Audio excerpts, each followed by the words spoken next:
السلام عليكم ورحمة الله. ازيكم يا حبايبي؟ عاملين ايه؟ يا رب تكونوا بخير. راجع لكم النهارده ان شاء الله كده بروتين محفز وبصراحه اللي محبب لقلبي. روتين التنظيفات ده وروتين الرغاوي.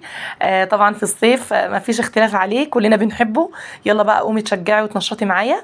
بس قبل ما تبداي الفيديو، لو انت لاول مره بتشوفيني، انا نور عبد الواحد، فضلا وليس امرا يا ريت تشتركي في قناتي وتفعلي زر الجرس على كلمه الكل عشان يوصلك كل جديد انا بنزله، وعشان عيلتنا تكبر بيكم وليكم ان شاء الله كده، ونشارك بعض الروتينات والاكلات والحاجات الحلوه اللي احنا بنعملها. مبدئيا كده هنبدا مع بعض، بس قبل ما نبدا الفيديو ما تنسيش تصلي على رسول الله. اللهم صل وسلم وبارك على سيدنا محمد وعلى اله وصحبه اجمعين. بنات، هنا انا بدات كده الروتين بتاعي بالتويلت او الحمام. خلينا يعني عامين شويه. فعايزه اقول لكم بقى، انا بصراحه ربنا يعني عنوان بيتي وعنوان النظافه بتاعتي بعترف بيها من الحمام. عايزه اقول لك بجد والله العظيم، في شويه قواعد كده وشويه افكار لو انت مشيتي عليها في تنظيفات الحمام هتلاقي نفسك، بصي حمامك ده اللهم بارك، يعني ريحته حلوه، منظم، يعني بصوا فعلا زي ما بيقولوا بيت الراحه فعلا. ف تابع معايا الفيديو للاخر، ولو انت وصلت لحد هنا ما تنسيش تضغطي زر الجرس تفعليه، وما تنسيش برضو تدوسي لي لايك، لان اللايك بيفرق يا بنات، بيخلي الفيديو ينتشر بسرعه لكل المتابعين وكل حبايبي. يلا بقى نبدأ مع بعض. شايفين انا بقى هنا عايزه اقول لكم، يعني ببدأ التنظيفات، بغسل الخلاطات كده دي كلها بتاعت الحمام معايا، وبخلص كل حاجه، وبعدها بقى بنشف بفوطه كده حلوه بتمتص الميه. بصراحة الحركة دي يا بنات بحس انها بتلمع الدنيا كلها معايا. يعني يعني بجد لو انا ما عملتهاش بحس ان في حاجة كتيرة جدا ناقصة، او تنظيف يعني لسه ما اديتهوش حقه. فشايفين بصوا، بعد ما بخلص تنظيفات خالص كده والدنيا بتكون نطفت معايا 100%، بجيب قماشة حلوة كده بتمتص القطن وتمتص المية، وبدور بقى على الخلاطات كلها وبنضفها، او بشيل بقى كل المية ازاي. زي ما انتوا شايفين كده هتلاقوا الدنيا رايقه معايا وزي الفل، والدنيا كلها بتلمع. مع اني يا بنات والله ما استخدمت اي منظف غير شويه المسحوق الاوكسي وخلاص. هنا برضو في القعده، مع احترامي لحضراتكم اعزكم الله، مش عارفه يا بنات اللون البني دوت اللي جه تقريبا لما جه السباك برضو يصلح لنا الحنفيه عندي، فبساله قال لي دوت تقريبا من السيراميك نفسه، او يعني او بتاع البورسلين ده، مش البورسلين، البورسلين تقريبا بتاع القعده نفسها. ف يعني مش من يعني مش حاجه خاصه بالنظافه ولا حاجه. انتوا هتشوفوا مع بعض دلوقتي انا ما شاء الله محافظه على نظافه الحمام. يعني بحس فعلا ان تنظيف الشقه اول حاجه ابدا بيها المفروض تكون الحمام. فهنا بقى ببدأ اغسل المراية، اغسلها غسلة حلوة كده. واهم حاجة يا بنات علشان تحسي بمتعة كده وانتي بتغسلي وتنضفي الدنيا معاكي، تكون معاكي سبونشة حلوة كده. السبونشة دي تكون سفنجة يعني عالية حلوة كده، بتمتص المية، او يعني بتاخد وتدي معاكي في الرغاوي. فبصراحة دي بتساعد معاكي قوي على التنظيف وعلى الرغاوي، بتحسسك ان الموضوع سلس للغاية كده، وتخلصي امورك في ثواني.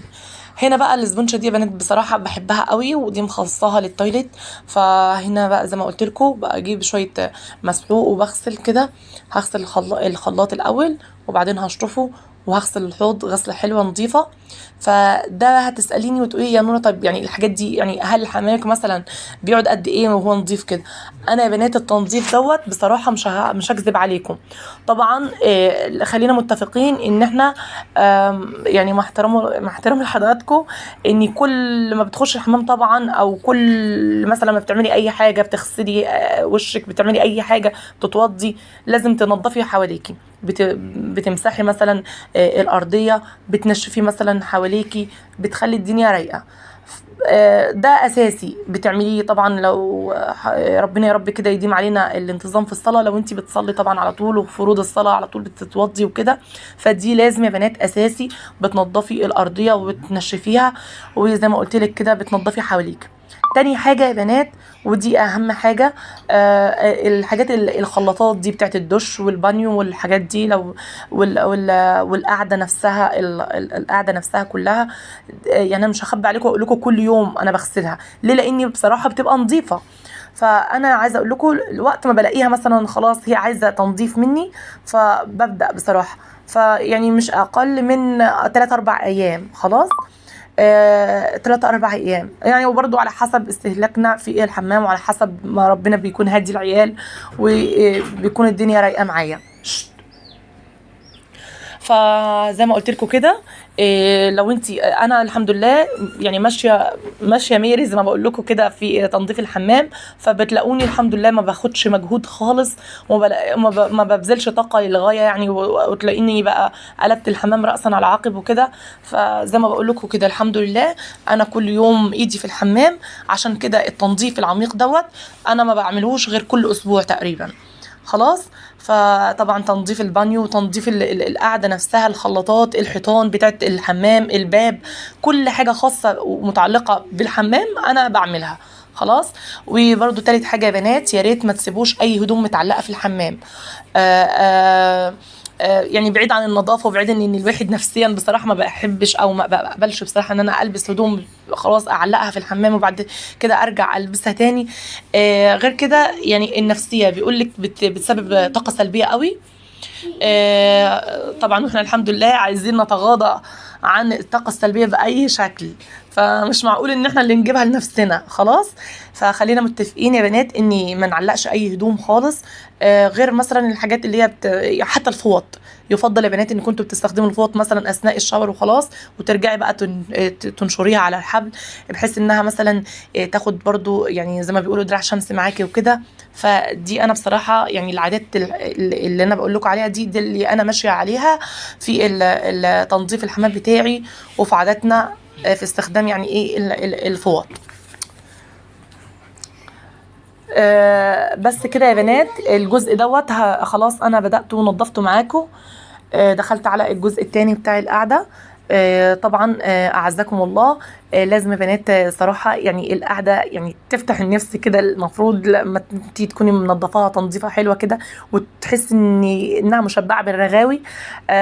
زي ما قلت لكم انا هنا السبونشة مخصصاها في سبونشة مخصصاها للقعدة، وفي سبونشة مخصصاها للبانيو والحوض. طبعا يعني برضو علشان ايه نفسيا تكوني قبل انك انت تمسكيها، وفي نفس الوقت يعني دول انت بتنظفي حمامك، يعني مش اللي هو تقرفي منه مثلا والحاجات دي. ولو انت بتقرفي، انا كان بصراحه عندي ثواني يا بنات انا معلش ارجع لكم تاني. اه بس كده يا بنات انا كنا كده خلصت معاكم الجزء الثاني بتاع القعده ونضفته معاكم الحمد لله. وزي ما انتم شفتوا انا ما بستخدمش مساحيق اللي هي بالاسعار الخزعبليه اللي احنا بنسمعها، يا دوب بس انا استخدمت شويه اوكسي وخلاص على كده، وهتشوفوا مع بعض في اخر الفيديو يعني شويه ميه وشويه مسحوق وخلاص كان الله بالسر عليم. فهنا برضو زي ما بقول لكم كده مش هسيب اي ركن ولا اي فتفوته كده في الحمام الا ما اكون غسلاها غسله حلوه ونظيفه. وهنزل هنا تحت الحوض. طبعا تحت الحوض دوت يا بنات كتير مننا كتير جدا بينساه. ف يعني يا ريت تكون ايدك على طول في الحمام، هتلاقي نفسك اني ما شاء الله محافظه على الحاجه بتاعتك، محافظه على الخلاطات بتاعتك، ما بتلمش اي دهون، ما بتلمش اي رواسب ولا اي حاجه كده وحشه غير مرغوب فيها. فاتمنى بجد يا بنات اني اكون يعني قادره اوصل لكم اللي انا اقصده. وطبعا كلكم نضاف وكلكم يعني ستات بيوت شاطره وزي الفل وعلى دماغي من فوق، بس ما يمنعش ان احنا نشارك تجارب بعض ونشجع بعض. يعني واحده زي حالاتي كانت مكسله، مثلا لو فتحتي فيديو وشفتيني يعني ما شاء الله كده متنشطه وشغاله بقى في الرغاوي دي، اكيد يعني اكيد هديكي طاقه ايجابيه وهديكي برضو يعني شويه يعني ايه حماس كده، تقومي بقى تسمي بسم الله وتصلي على رسول الله، وتبداي بقى مع بعض بعد ما تخلصي الفيديو وتضغطي لي لايك وتشوفي بقى ايه اللي ناقصك في شقتك، عايز تنظيف. مش هقولك اقلبي الشقه كلها مع بعض، لا، ابدأي حاجه حاجه. هتلاقي نفسك والله يا بنات على مدار اليوم لقيتي نفسك كده خلاص انت خلصتي شقتك، وهتلاقي نفسك تاني يوم ده لا ده الشقه نظيفه. في وقت بقى معاكي كتير، وقت تقضيه مع عيالك، وقت تستجمي مع نفسك. ف بجد يا بنات يعني لو حافظتوا على الحاجات اللي انا بقول لكم عليها دي، ان شاء الله ان شاء الله مش هيعدي اليوم الا ما يكون شقتك نظيفه وزي الفل. شايفين الرغاوي الحاجات الحلوه دي؟ هي دي بصراحه اللي بتهون على الواحد تعب اليوم وفصل اليوم. هنا بقى زي ما قلت لكم خلصت كل الحاجات كلها، الحوض، الخلاطات، البانيو. خلاص يا ريان روح، انا بسجل.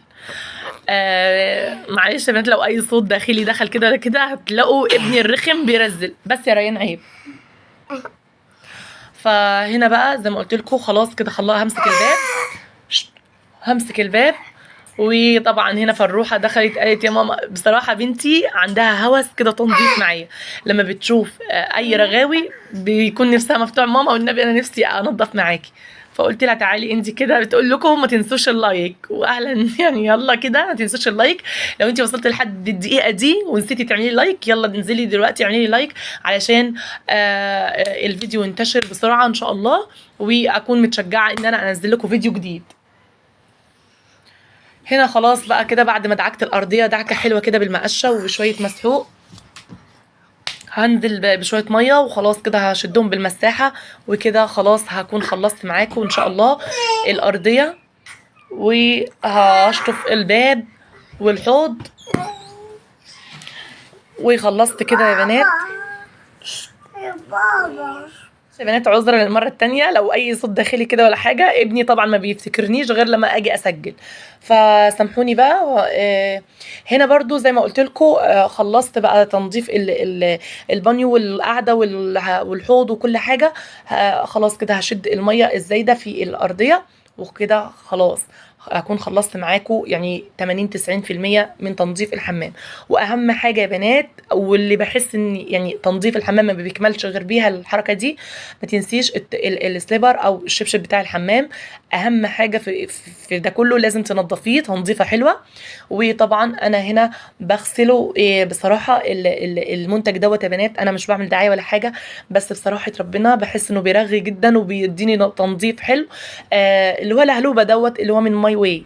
فما شاء الله ما شاء الله يا بنات بيقعد فتره كبيره جدا، بيقعد فتره ما شاء الله، يعني تقريبا انا والله داخل على سنه وحاجه قاعد معايا اهوت، ولسه قاعده معايا العلبه تقريبا نصها. فشايفين انا هنا بغسل السليبر غسله حلوه، وشايفين ما شاء الله يعني بدخل السفنجه او السلكه لحد الاخر عشان ريحته تبقى نظيفه، ويبقى في نفس الوقت برضو متعقم، والدنيا كده تكون كلها رايقه معايا. وهغسل غطا البيبه دوت خلاص كده هغطيها. وطبعا هتشوفوا معايا انا بقى بفنش الدنيا دي ازاي. هنا برضو اخر خطوة انا بعملها بعد ما بمسح بالمساحة، بجيب قماشة كده مخصصة للتويلت، ما بطلعهاش بره الشقة ولا اي حاجة، لا القماشة دي بتكون خاصة بالحمام وبالارضية بتاعته.